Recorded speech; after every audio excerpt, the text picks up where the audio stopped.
قرآن کو عربی زبان میں تلاوت نہ کرنا. بہت سے لوگ ہیں دیکھیں ان کو عربی پڑھنی نہیں آتی ہے تو وہ اپنی لینگویج میں قرآن پڑھتے ہیں جبکہ قرآن عربی میں آیا ہے. بلسان عربی مبین. قرآن کے تعارف میں اللہ نے ذکر کیا کہ قرآن وہ کتاب ہے جو واضح عربی زبان میں. تو قرآن کو اگر پڑھنا ہے تلاوت کی حد تک بھی تو آپ عربی زبان میں پڑھیے.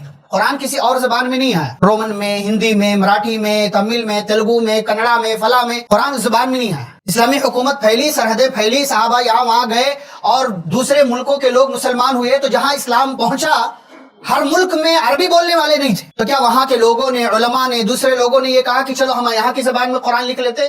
ہمارے یہاں بڑی آسانی ہو گئی کہ وہ رومن والا چاہیے. ٹھیک ہے آپ ترجمہ پڑھیے، تفسیر پڑھیے رومن میں یا جو بھی زبان آپ کو آتی ہے، لیکن یہ کیا بات ہوئی کہ آپ قرآن کو جو ہے اپنی لینگویج میں پڑھنا چاہ رہے؟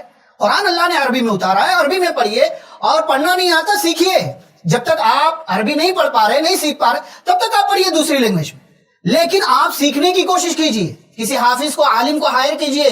10,000 20,000 50,000 لگے خرچہ کیجیے. یہ اللہ کا کلام ہے. دنیاوی چیزوں کے لیے خرچہ کرتے ہیں، شادی بیاہ میں غیر ضروری خرچے ہو رہے ہیں، لیکن قرآن پڑھنا سیکھنے کے لیے ہم خرچہ نہیں کر پا رہے. بہت بڑی کوتاہی ہے ہمارے. اور مسلمانوں کا ایک بڑا طبقہ اس حمام میں ہے. سوچنا چاہیے اور قرآن کو عربی زبان میں تلاوت کرنے کے لیے ہمیں جو ہے سیکھنے کی اور اس لیول تک پہنچنے کی کوشش کرنا چاہیے.